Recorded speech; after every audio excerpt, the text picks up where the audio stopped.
প্রিয় শিক্ষার্থীরা, তোমাদেরকে অনলাইন ক্লাসে স্বাগতম।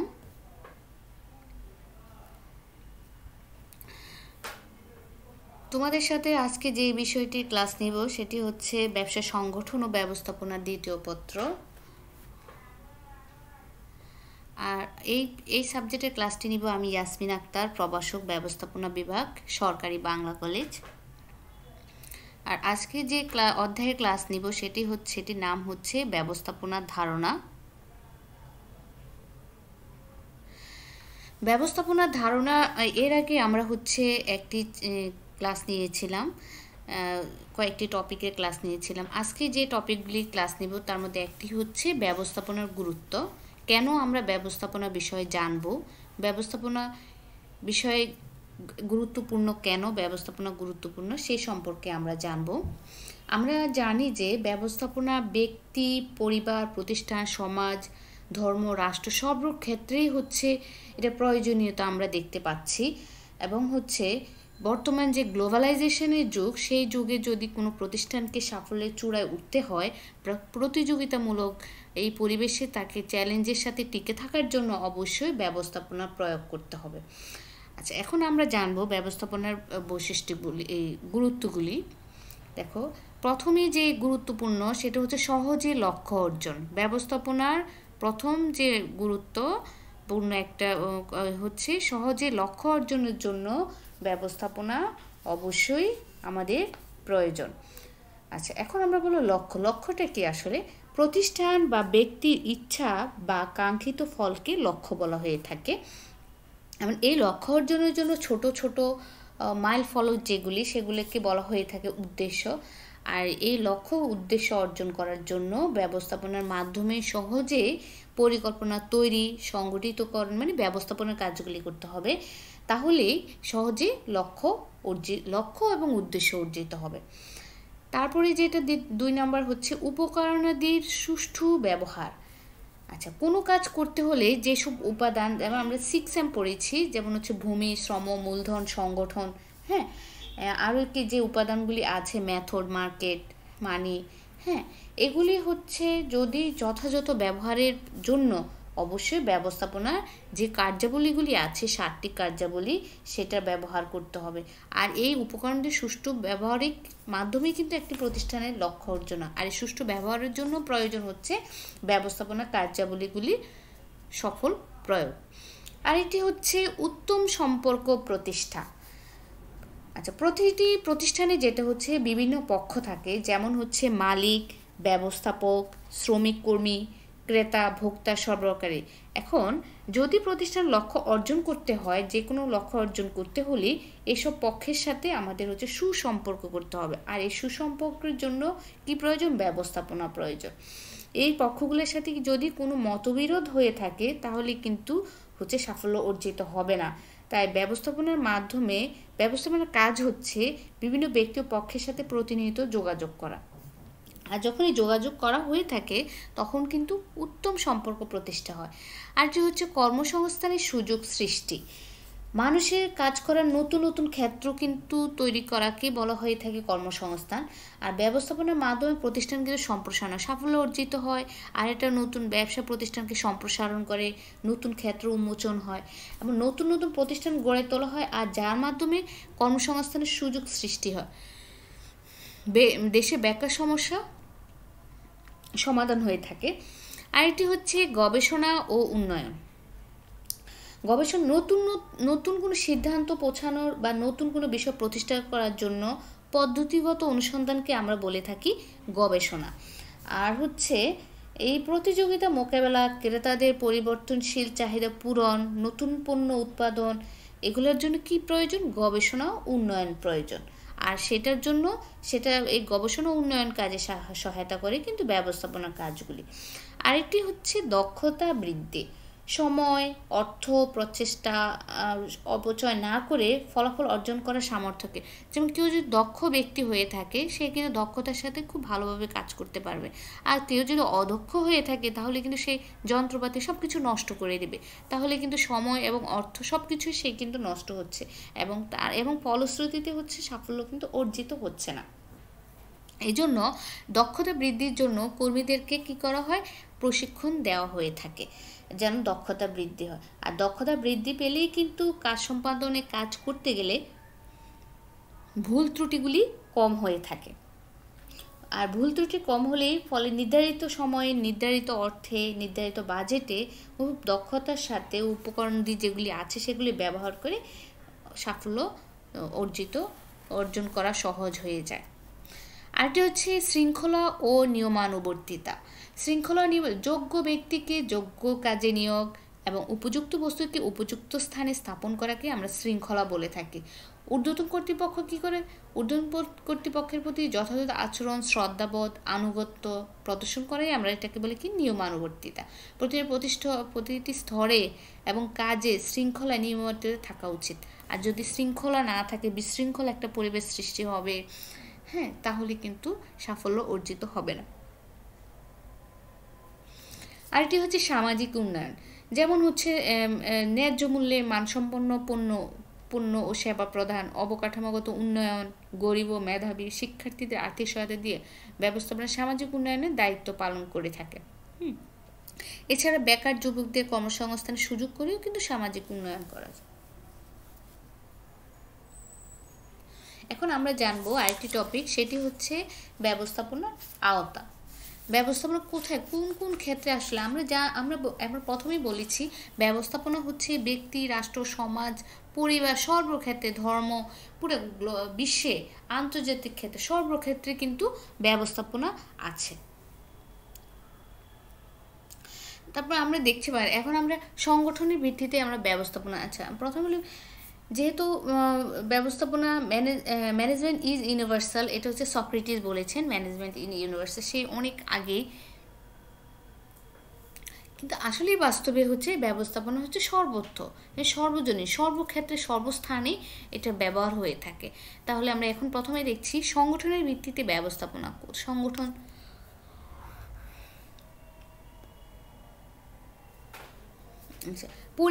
পরিবারকে কিন্তু যদি একটা সংগঠন হিসেবে বিবেচনা করা হয়ে থাকে, মানুষের পারিবারিক জীবনে সর্বক্ষেত্রে ব্যবস্থাপনা প্রয়োগ হয়ে থাকে।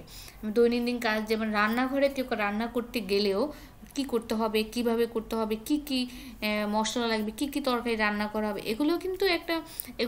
এখানেও কিন্তু ব্যবস্থাপনা কাজটা হয়ে থাকে। তাহলে আমরা বলবো যে পারিবারিক জীবনেও কিন্তু আসলে ব্যবস্থাপনার ব্যবহার হয়ে থাকে। হচ্ছে ব্যবসায়িক ক্ষেত্রে লক্ষ্য অর্জন, মুনাফা অর্জন হচ্ছে ব্যবসায়ের অন্যতম উদ্দেশ্য, লক্ষ্য। সেই মুনাফা অর্জনের জন্য যে কাজটা করতে হবে সেটা হচ্ছে কার্যকর ব্যবস্থাপনা প্রয়োগ করতে হবে। ব্যবস্থাপনার রীতিনীতি, কলাকৌশল ইত্যাদি উপর ভিত্তি করে প্রতিষ্ঠান পরিচালনা করা হয়ে থাকে। যেমন ব্যবস্থাপনার যে 14টি নীতি, সেগুলো কিন্তু প্রতিটি প্রতিষ্ঠানে কিন্তু ব্যবসা প্রতিষ্ঠানে কিন্তু প্রয়োগ হয়ে থাকে। এটা ব্যবস্থাপনার সব ধরনের ক্ষেত্র, ব্যাংক, বিমা, হোটেল, হাসপাতাল, সব ধরনের জায়গায় কিন্তু ব্যবস্থাপনা ব্যবহার হয়ে থাকে।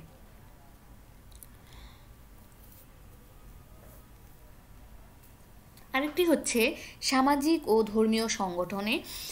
সামাজিক এবং ধর্মীয় সংগঠনে কি সমাজের কল্যাণে আমরা যেসব কাজ করি তা ব্যবস্থাপনার সাথে সম্পর্কিত। যেমন শিক্ষা প্রতিষ্ঠান, মসজিদ, মন্দির, গির্জা, সমিতি, কল্যাণমূলক সংস্থা, এইসব প্রতিষ্ঠান সফলভাবে পরিচালনা করার জন্য কিন্তু হচ্ছে ব্যবস্থাপনার প্রয়োগ। তার মানে ব্যবস্থাপনার সামাজিক এবং ধর্মীয় সংগঠনগুলোও কিন্তু ব্যবস্থাপনার আওতার মধ্যে পড়ে।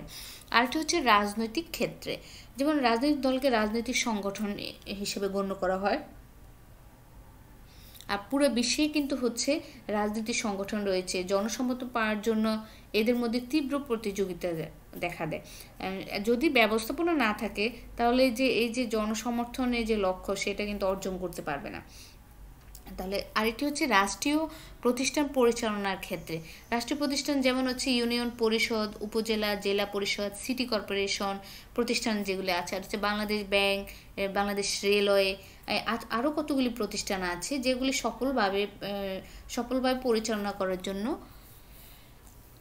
প্রয়োজন হচ্ছে ব্যবস্থাপনা।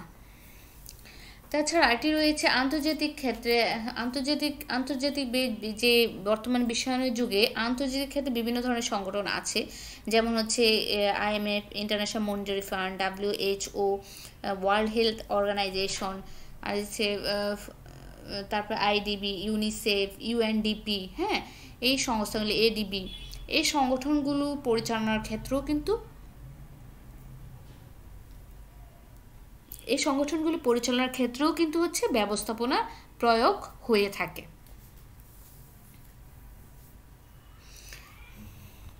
এখন আমরা জানব ব্যবস্থাপনার আওতা, কার্য প্রকৃতি ও কার্য বিভাগের ভিত্তিতে। কার্য প্রকৃতির ভিত্তিতে এখানে আমরা 3 প্রকার দেখতে পাচ্ছি: প্রতিষ্ঠান পরিচালনা, আর এটা হচ্ছে ব্যবস্থাপকের ব্যবস্থাপনা, কর্মী পরিচালনা।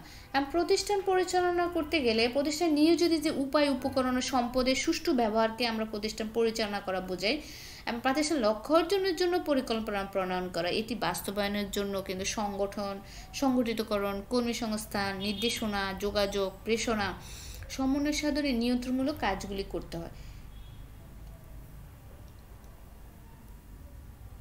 আরেকটি হচ্ছে ব্যবস্থাপকের ব্যবস্থাপনা।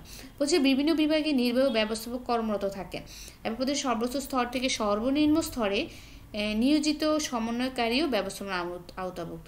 এবং এই ব্যবস্থাপকরাই প্রতিষ্ঠানের সর্বোচ্চ স্তরে যিনি থাকেন তিনি কিন্তু মধ্যম এবং নিম্ন স্তরের ব্যবস্থাপকদের হচ্ছে নিয়ন্ত্রণ করে থাকেন।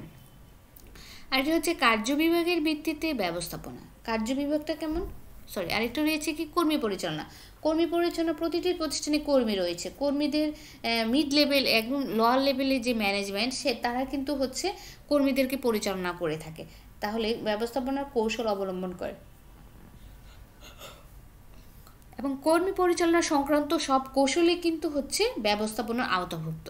কার্য বিভাগের ভিত্তিতে যদি ব্যবস্থাপনার আওতাভুক্ত কোনগুলি, যেমন অফিস ব্যবস্থাপনা, অফিসে যেমন হচ্ছে অফিসের সময়সূচি নির্ধারণ, কর্মীদের সময়মতো উপস্থিতি নিশ্চিত করা, অফিসের কাজের পরিবেশ উন্নত করা ইত্যাদি ব্যবস্থাপনার অন্তর্ভুক্ত। আর হচ্ছে উৎপাদন ব্যবস্থাপনা, পণ্য বা সেবা প্রস্তুত করাকে আমরা উৎপাদন বলে, এটা আমরা জানি।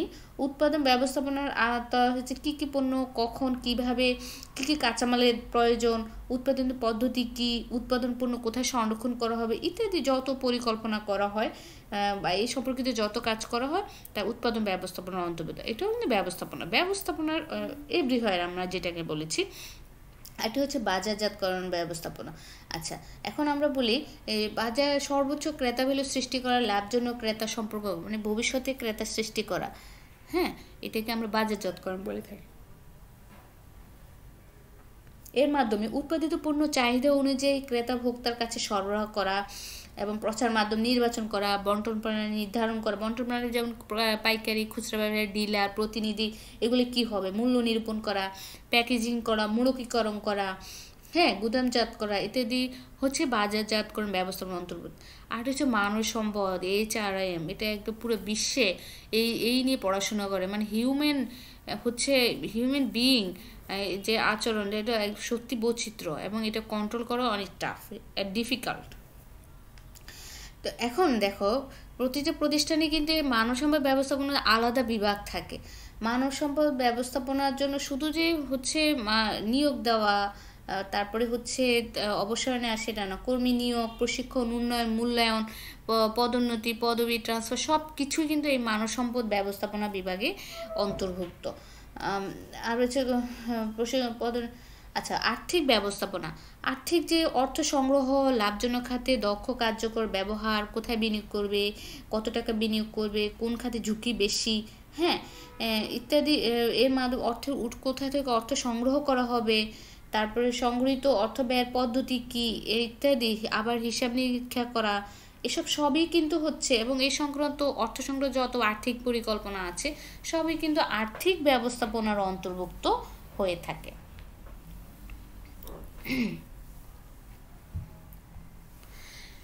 আমরা এখন আরেকটি আওতা বিষয়টা আমরা যেহেতু জানি ব্যবস্থাপনা আওতা ব্যাপক, তাহলে স্তর, কৌশল ও প্রয়োজনের ভিত্তিতে, স্তরের ভিত্তিতে যদি আমরা বলি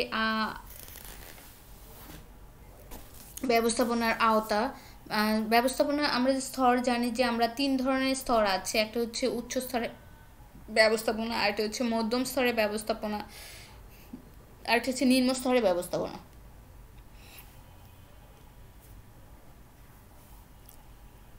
এখন দেখো, উচ্চ স্তরের ব্যবস্থাপনা যেমন প্রতিষ্ঠানের শীর্ষ পর্যায়ে নির্বাহীগণ ব্যবস্থাপনার যে কাজ করেন তাকে আমরা সেটা বলি উচ্চ স্তরের ব্যবস্থাপনা। সেখানে থাকেন হচ্ছে পরিচালক, মহাব্যবস্থাপক, তারা হচ্ছে পরিকল্পনা প্রণয়ন করে, নীতি নির্ধারণ করে থাকেন। হ্যাঁ, আর তাদের পরিকল্পনা আর যে নীতি নির্ধারণ করে সেগুলি বাস্তবায়নের জন্য তারা কোথায় পাঠায়? মধ্যম স্তরের ব্যবস্থাপনা। মধ্যম স্তরে কারা কি করে? তারা প্রণীত নীতি এবং পরিকল্পনা বাস্তবায়নের প্রয়োজনীয় পদক্ষেপ নেয়। উপরের স্তরে যে নীতিগুলি প্রণীত হলো সেগুলি মধ্যম স্তরে আসে, মধ্যম স্তরে সেটা বাস্তবে কাজে রূপ দেওয়ার জন্য আবার তারা হচ্ছে প্রয়োজনীয় পদক্ষেপ নিয়ে থাকে। তার নিম্ন পর্যায়ে ব্যবস্থাপনা যাতে তা বাস্তবায়ন করতে পারে সেই বিষয়ে তদারকি করে থাকে। এমন এই পর্যায়ে কারা থাকে? আমরা বলি বিভাগীয় ব্যবস্থাপক, আঞ্চলিক ব্যবস্থাপক, সহকারী ব্যবস্থাপক, এরা কাজ করে থাকে। আর এটা হচ্ছে নিম্ন স্তরের ব্যবস্থাপক। হ্যাঁ, নিম্ন স্তরের ব্যবস্থাপকে তারা হচ্ছে শ্রমিক কর্মীদের সরাসরি পরিচালনা ব্যবস্থাপনা করে থাকে। এদেরকে আমরা বলি কি? সুপারভাইজার, শ্রমিক সর্দার, ফোরম্যান বলে থাকি। হ্যাঁ, এদেরকে বলে থাকে লো লেভেল ম্যানেজমেন্ট বা ফার্স্ট লাইন ম্যানেজমেন্ট বা সুপারভাইজারি লেভেল ম্যানেজমেন্ট নামেও এরা পরিচিত। হ্যাঁ, এই লেভেলটা পরিচিত। আর এরা হচ্ছে এখন দেখো, আরেকটা হচ্ছে কৌশল প্রয়োগের ভিত্তিতে। কৌশলটা যেমন কি, প্রাতিষ্ঠানিক যে লক্ষ্যগুলি আছে, প্রাতিষ্ঠানিক যে কৌশল প্রয়োগ, যে উপরে যে কৌশল প্রয়োগের ভিত্তিতে হচ্ছে আমরা ব্যবস্থাপনা বলবো। যেমন প্রাতিষ্ঠানিক লক্ষ্য অর্জন ও প্রতিযোগিতামূলক বাজারে টিকে থাকার জন্য একজন ব্যবস্থাপককে দীর্ঘমেয়াদী ও প্রাতিষ্ঠানিক লক্ষ্য অর্জন দীর্ঘমেয়াদী ও স্বল্পমেয়াদী কৌশল অবলম্বন করতে হয়। হ্যাঁ, এরূপ কৌশল নেওয়ার জন্য ব্যবস্থাপককে তথ্য উপাত্ত সংগ্রহ, বিশ্লেষণ, নির্দেশনা, প্রেষণা, বাজেট প্রস্তুত, তারপর নিয়ন্ত্রণমূলক ব্যবস্থা নেওয়ার ইত্যাদি করে থাকে। আর হচ্ছে প্রয়োজনের ভিত্তিতে, এবং প্রতিষ্ঠানের উদ্দেশ্য অর্জনের জন্য অনেক সময় বিভিন্ন বিভাগ, উপবিভাগ সৃষ্টির প্রয়োজন পড়ে। এসব উপবিভাগ একটি সমন্বিত উদ্দেশ্যকে কেন্দ্র করে কাজ করে থাকে। তাই এসব বিভাগ সৃষ্টি, পরিচালনা, নিয়ন্ত্রণের মতো কাজও ব্যবস্থাপনার অন্তর্ভুক্ত। হ্যাঁ, আমরা এখন দেখো একটা চিত্র দেখব। এর আগে যে আমরা উচ্চ স্তর অনুযায়ী ব্যবস্থাপনা করেছি, সেখানে দেখো ব্যবস্থাপনা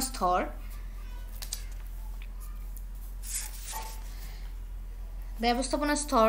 এটা খুবই ইম্পর্টেন্ট একটা প্রশ্ন। হ্যাঁ, ব্যবস্থাপনা বিভিন্ন স্তর, এটা কিন্তু তোমাদের সৃজনশীলের প্রশ্ন এখান থেকে অনেক আসে। এখানে আমরা জড়িত ব্যক্তি আসলে কারা? ব্যবস্থাপনা স্তরে পরিচালনা পর্ষদ, চেয়ারম্যান, সভাপতি, ব্যবস্থাপক পরিচালক, সেক্রেটারি বা সচিব, মহাব্যবস্থাপক, ওনারা হচ্ছে উচ্চ স্তরের ব্যবস্থাপনা। ওনারা কী করে?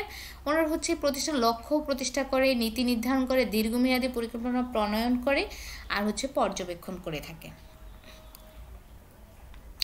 আর এটি হচ্ছে মধ্যম স্তরের ব্যবস্থাপনা।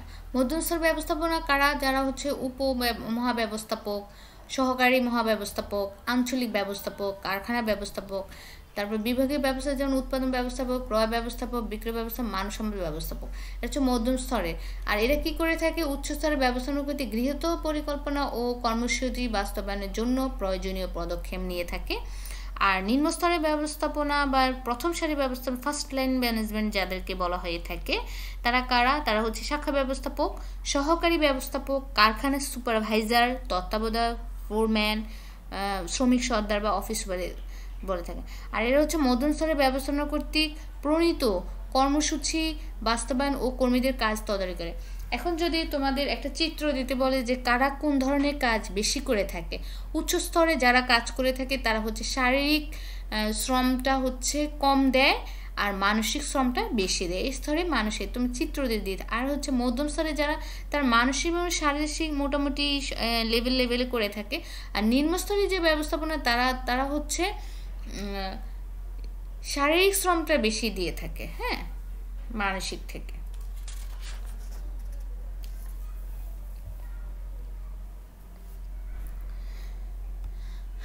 আচ্ছা, ব্যবস্থাপনা কি একটি পেশা? আমরা জানব। যদিও ব্যবস্থাপনা পেশা হওয়ার মতো প্রয়োজনীয় বিষয়গুলো কিন্তু চলে আসছে। আমরা কিন্তু আলাদা এই বিষয়ে কিন্তু আমরা অনার্স মাস্টার্স ডিগ্রি অর্জন করি, কিন্তু এটার প্রয়োগটা এখনো হয়নি। আচ্ছা, যদি ব্যবস্থাপনাকে পেশা বলা হয় তাহলে আসলে প্রথমে জানতে হবে পেশাটা কি। কোনো বিষয়ে পেশা হতে হলে, যেমন আমরা ডাক্তারি পেশা বলি, ওকালতি পেশা বলি, ইঞ্জিনিয়ারিং বলি, হ্যাঁ, প্রকৌশলী, তাহলে এদের কেন আমরা পেশা বলে থাকি এটাকে? যেমন তারা হচ্ছে কোনো বিষয়ে ডিগ্রি, প্রশিক্ষণ, বিশেষত জ্ঞান অর্জনের মাধ্যমে বৈধ কাজে নিজ থেকে অর্থ উপার্জন করে। ডাক্তারি চেম্বারে বসে সে কিন্তু অর্থ উপার্জন করতে পারে, তাহলে সেটা হচ্ছে পেশা। যেমন ডাক্তারি পেশা, উকিলের ওকালতি, শিক্ষকের শিক্ষকতা, শিক্ষকও কিন্তু হচ্ছে আলাদা হচ্ছে কোচিং সেন্টার দিয়ে অর্থ উপার্জন করতে পারে। তাহলে অনেকে অবশ্যই পেশা এবং বৃত্তি একই অর্থে ব্যবহার করে দেয়। উভয়ের মধ্যে সূক্ষ্ম পার্থক্য হচ্ছে, কোনো বিশেষ যদি বৃত্তি বলে থাকি, কোনো বিশেষ ডিগ্রি, বিশেষায়িত জ্ঞান ছাড়া স্বল্প প্রশিক্ষণ নিয়ে বৈধ কাজে নিয়োজিত থেকে অর্থ উপার্জন করাকে বৃত্তি বলে। যেমন হচ্ছে ড্রাইভার, রাজমিস্ত্রি, সাধারণ প্রশিক্ষণ নিয়ে কিন্তু তারা অর্থ উপার্জন করছে, কেরানি, পিয়ন। আর যদি বিল্ডিং ডিজাইন ইঞ্জিনিয়ার হলো পেশা, আর বিল্ডিংয়ের নির্মাণ কাজ করে সেটা হচ্ছে বৃত্তি। এটা আমরা সহজভাবে বলে থাকি। এখন পেশা হওয়ার জন্য যে স্বীকৃতি হতে হলে কি বৈশিষ্ট্যগুলি থাকতে হবে সেগুলি আমরা জানবো। একটা হচ্ছে বিশেষ জ্ঞান। বিশেষ জ্ঞান বলতে যেমন হচ্ছে কোনো বিশেষ বিষয়ের শিক্ষা বা প্রশিক্ষণের মাধ্যমে জ্ঞান অর্জন করা। যেমন ডাক্তারি করার জন্য হচ্ছে তাকে 6-7 বছর অনেক বছর পড়াশোনা করতে হয়। তারপরে হচ্ছে আনুষ্ঠানিকভাবে পড়াশোনা করতে হবে, আনুষ্ঠানিক পরীক্ষা উত্তীর্ণ হতে হবে। আরেকটা হচ্ছে বিশেষ জ্ঞান অর্জন করতে হবে, আরেকটা হচ্ছে আনুষ্ঠানিক পরীক্ষায় উত্তীর্ণ হতে হবে। পেশা বৈশিষ্ট্য যেমন হচ্ছে বিভিন্ন প্রতিষ্ঠানে আনুষ্ঠানিক গৃহীত পরীক্ষা উত্তীর্ণ হয়ে সংশ্লিষ্ট পেশায় প্রবেশ করতে হবে, তাহলে সেটাকে আমরা পেশা বলবো। আরেকটা হচ্ছে ব্যবহারিক প্রয়োগ। যেমন হচ্ছে পেশাগত জীবনে ওই বিশেষ জ্ঞানকে কাজে লাগাতে পারে। যেমন ডাক্তার রুগী দেখেন, উকিল মামলা মোকদ্দমা সমস্যার সমাধান করেন। হ্যাঁ, তাহলে এই যে নির্দিষ্ট পেশা বজায় থাকে, তখন তাদেরকে যদি হচ্ছে অফিসে কেরানি হন, ব্যবসায়ী হন, বা উকিল যদি কোনো অফিসে, তাহলে কিন্তু সেটাকে আমরা পেশা বলবো না। যদি উনি আলাদা চেম্বার দিয়ে উনি বসে হচ্ছে ইনকাম করে, তিনি ওই আরেকটা অফিসে কাজ করেন, সেটা কিন্তু তখন আর পেশা হবে না।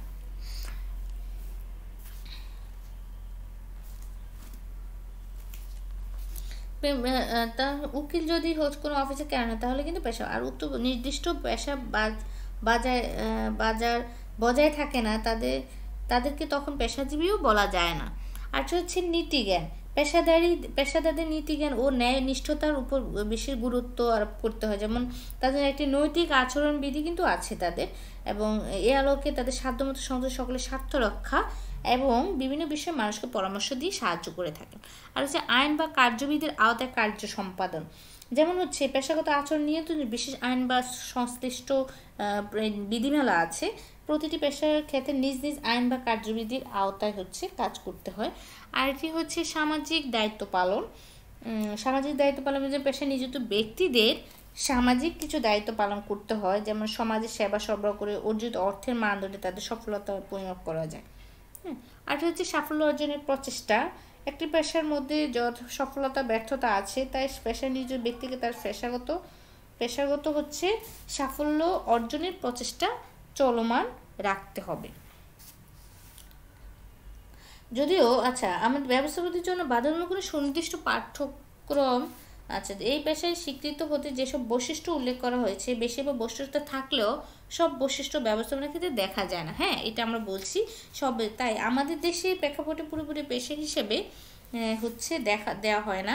তবে ইউরোপ আমেরিকা উন্নয়ন দেশগুলোতে, যেমন হচ্ছে যুক্তরাজ্য, জার্মানি, এসব দেশে প্রায় ব্যবস্থাপনার ক্ষেত্রে বিদ্যমান আছে।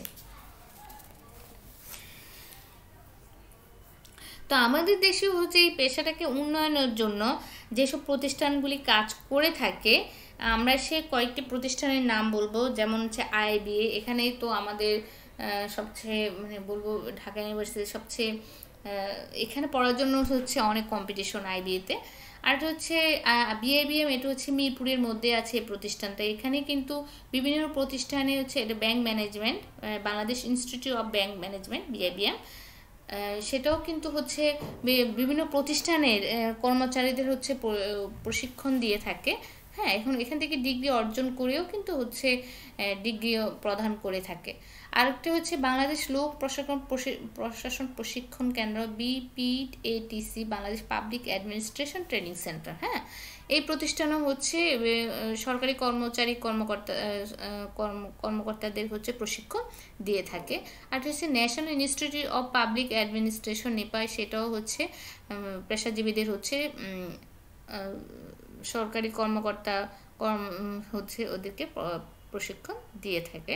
বাংলাদেশ ইনস্টিটিউট অফ ম্যানেজমেন্ট সম্পর্কিত যত প্রশিক্ষণের প্রয়োজন সব এটা হচ্ছে শ্যামলীতে প্রতিষ্ঠানটি আছে। আর institute of personal management, IPM, এটা হচ্ছে Bangladesh institute of administration and management, BIAM, এখানেও হচ্ছে বিভিন্ন সরকারি কর্মচারীদের হচ্ছে প্রশিক্ষণ দিয়ে থাকে। National academy for educational management, এটা হচ্ছে বিভিন্ন স্কুল কলেজের শিক্ষকদেরকে, সরকারি বেসরকারি শিক্ষকদের এবং বিশেষত হচ্ছে বিশেষ শিক্ষা ক্যাডারের হচ্ছে কর্মকর্তাদের হচ্ছে এখানে হচ্ছে ট্রেনিং হয়ে থাকে, ফাউন্ডেশন ট্রেনিংটা হয়ে থাকে। আর হচ্ছে Bangladesh institute of cost and management administration, ICMAB, এটা হচ্ছে এখানে হচ্ছে এখান থেকেও হচ্ছে বিভিন্ন ডিগ্রি অর্জন করে থাকে, এখানেও প্রশিক্ষণ কার্যক্রম হয়ে থাকে। এটা নীলক্ষেতের পাশে এই প্রতিষ্ঠানটা আছে। আমরা আরেকটা টপিক সম্পর্কে জানবো, সেটা হচ্ছে ব্যবস্থাপনা সর্বজনীনতা। ব্যবস্থাপনা, এখানে আমরা চিত্র দেখতে পাচ্ছি। ব্যবস্থাপনা সর্বজনীন বিষয়টা যদি আমরা বলে থাকি তাহলে সর্বজনীন বিষয়টা কি, যেমন সর্বজনীন হচ্ছে কোনো ধরনের মতানৈক্য ছাড়া সর্বত্র সবসময় সর্বক্ষেত্রে সমভাবে প্রয়োগযোগ্য, সবার দ্বারা সমাদৃত এবং সর্বত্র স্বীকৃত। হ্যাঁ, সেটাকে আমরা বলবো সর্বজনীন বা ইউনিভার্সাল।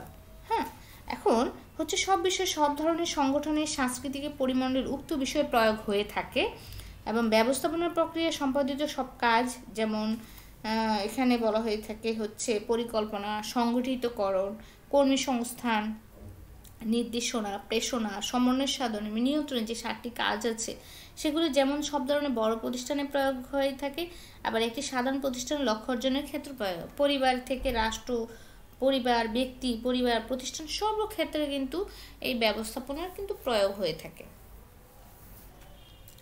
আবার হচ্ছে যদি এটা হচ্ছে রাষ্ট্রপ্রধানও হচ্ছে পরিবারের পরিকল্পনা, পরিবারের অন্যান্য সদস্য উপকরণটি ব্যবহারে নিশ্চিত করার লক্ষ্যে ব্যবহার করা হয়। আবার একজন রাষ্ট্রপ্রধানও দেশের জনগণ এবং সহায় সম্পদের কার্যকর ব্যবহার নিশ্চিত করে রাষ্ট্রীয় লক্ষ্য অর্জন করতে পারেন এই ব্যবস্থাপনার প্রয়োগ করে।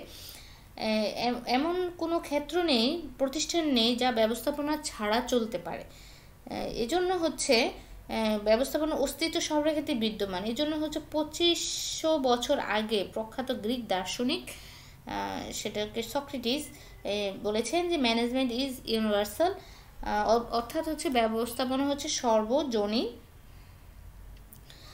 আধুনিক ব্যবস্থাপনা বিজ্ঞানের যেমন আধুনিক ব্যবস্থাপনার জনক হেনরি ফেল এবং বৈজ্ঞানিক ব্যবস্থাপনার জনক হচ্ছে FW টেইলর সম্পর্কে সক্রেটিসের এই মন্তব্যের সাথেও তারা হচ্ছে একমত পোষণ করেছেন। তাছাড়াও হচ্ছে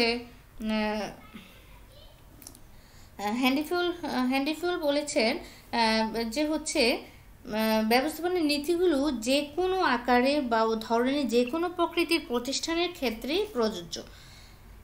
আবার হচ্ছে এলেনের মতে ব্যবস্থাপনার নীতিগুলি সর্বজনীন। হ্যাঁ, বর্তমানে বিশ্বে ইউরোপীয় ও মতো উন্নয়ন ও শক্তিতে দেশসমূহে তৃণমূল পর্যায়ে ব্যবস্থাপনার ভূমিকাই কিন্তু আসলে মুখ্য। গোটা বিশ্বে ব্যবস্থাপনা দক্ষতার উপর পুরোপুরি কিন্তু নির্ভরশীল। হ্যাঁ, তার মানে আমরা বিভিন্ন সাংস্কৃতিক, অর্থনীতি পরিবেশে অথবা ভিন্ন ভিন্ন প্রতিষ্ঠানে ব্যবস্থাপনার নীতি, পদ্ধতি, প্রক্রিয়া ইত্যাদি এগুলো চিরন্তন প্রকৃতির। মোট কথা, ব্যবস্থাপনার কাজ ছাড়া কোনো সমাজ, ব্যক্তি, প্রতিষ্ঠান লক্ষ্যে পৌঁছাতে পারে না। এখানে আমরা একটা চিত্র দেখতে পাচ্ছি, চিত্রের মধ্যে আমরা দেখতে পাচ্ছি, দেখো সর্ব আয়তনের প্রতিষ্ঠান, ক্ষুদ্র মাঝারি বৃহৎ, সর্বসাংগঠনিক ক্ষেত্র, উৎপাদন, বিপণন, মানব সম্পদ, অর্থ, হিসাব, তথ্য ব্যবস্থাপনা, সব ধরনের সংগঠন যেমন মুনাফাভোগী, অমুনাফাভোগী।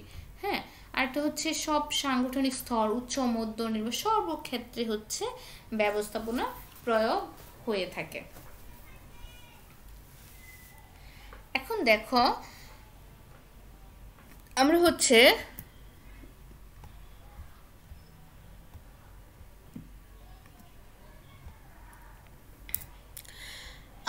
আরো কিছু বিষয় জানবো হচ্ছে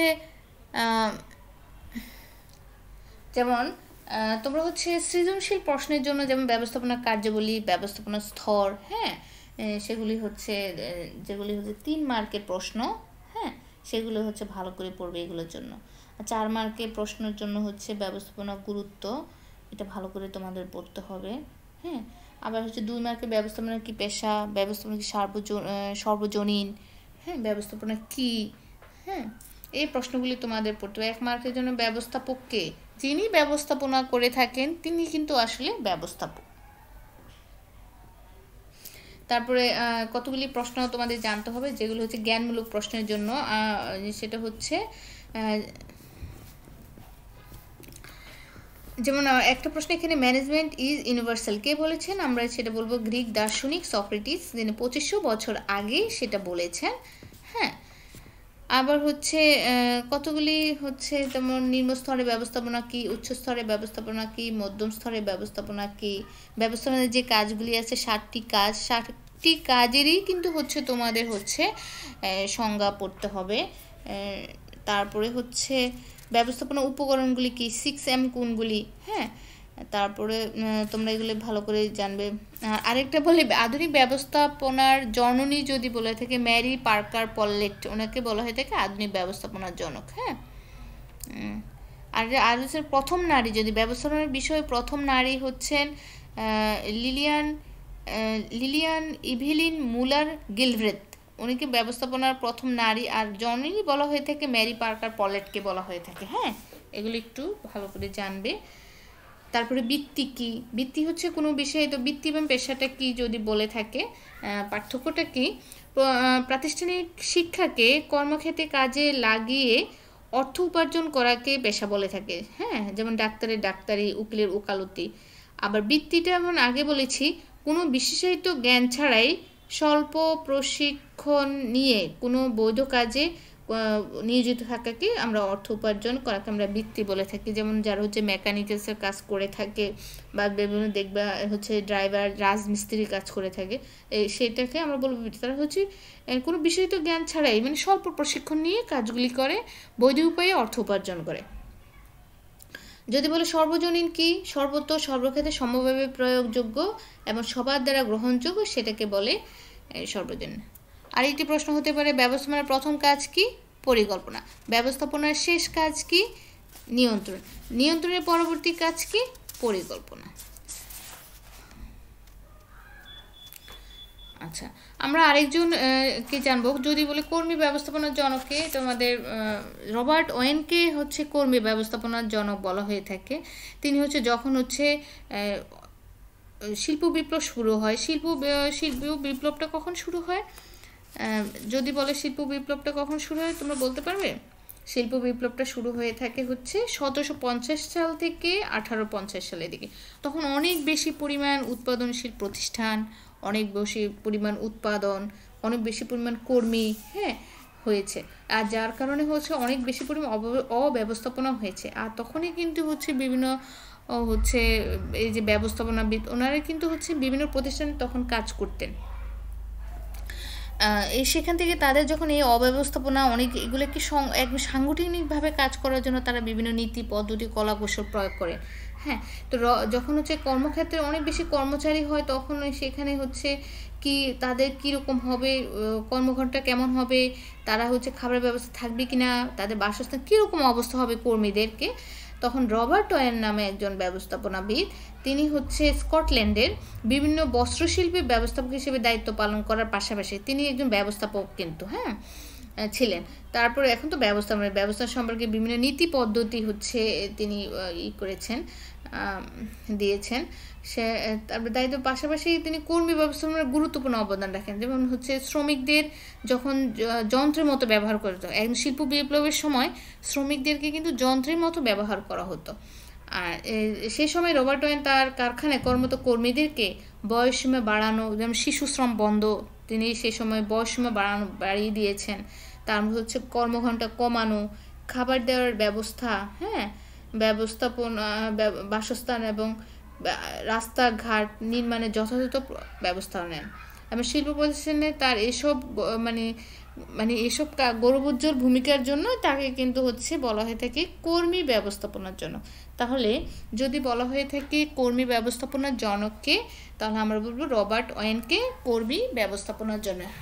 কর্মীদের বয়স সীমা বাড়ানো, কর্মীদের হচ্ছে কর্মঘণ্টা কমানো। আমাদের কর্মীরা হচ্ছে 8 ঘন্টা কাজ করে থাকে, যদিও অতিরিক্ত কাজ করে থাকে সেটাকে ওভারটাইম বলা হয়ে থাকে, মানে সেটার জন্য পেমেন্টও কিন্তু দেয়া হয়ে থাকে।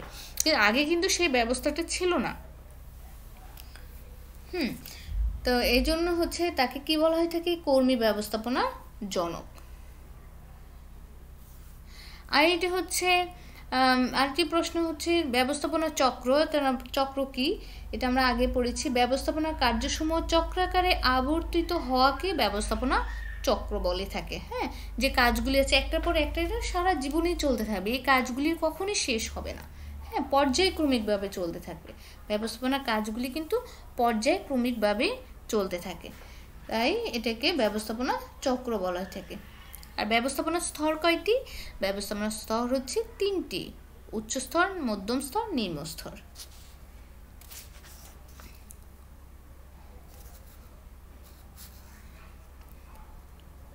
আর ব্যবস্থাপনাকে সামাজিক প্রক্রিয়া বলা হয় কেন?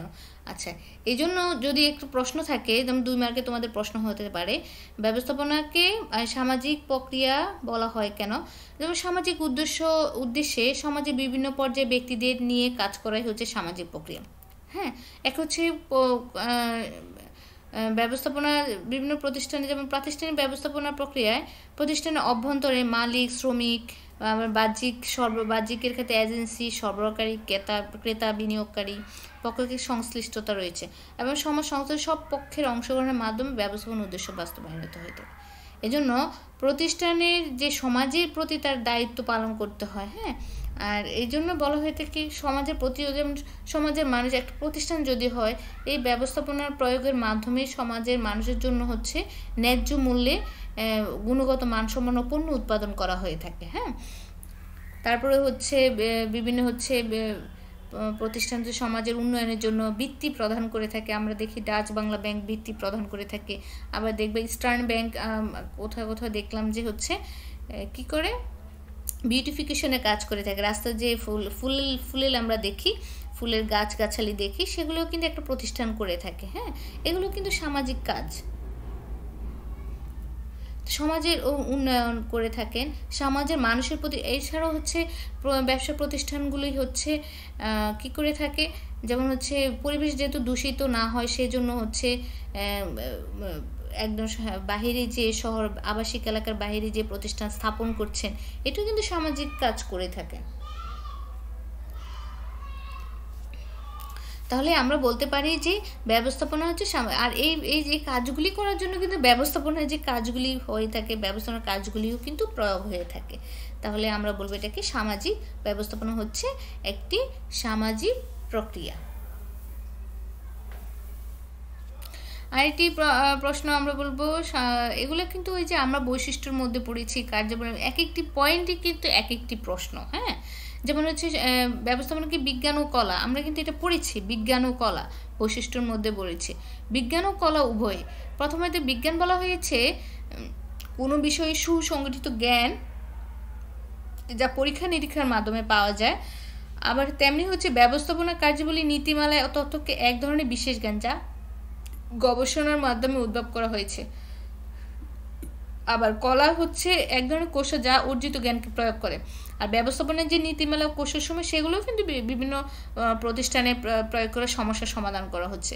এই জন্য হচ্ছে ব্যবস্থাপনাকে একবার বিজ্ঞান বলা হয়, আবার সেটাকে কলা। একবার হচ্ছে কার্যাবলীগুলো উদ্ভাবন করা হয়, বিশেষ জ্ঞান যা গবেষণার মাধ্যমে উদ্ভাব করা হয়েছে, আবার সেগুলি হচ্ছে প্রয়োগ করা হয়েছে। যেহেতু কলা বলতে আমরা এখানে বলছি কৌশল যা অর্জিত জ্ঞানকে বাস্তবে প্রয়োগ করে।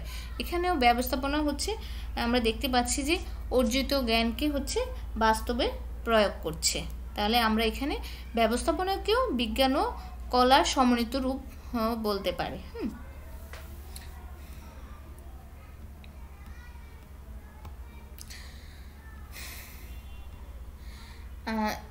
তোমাদেরকে ধন্যবাদ। তোমরা সবাই ভালো থাকো, সুস্থ থাকো।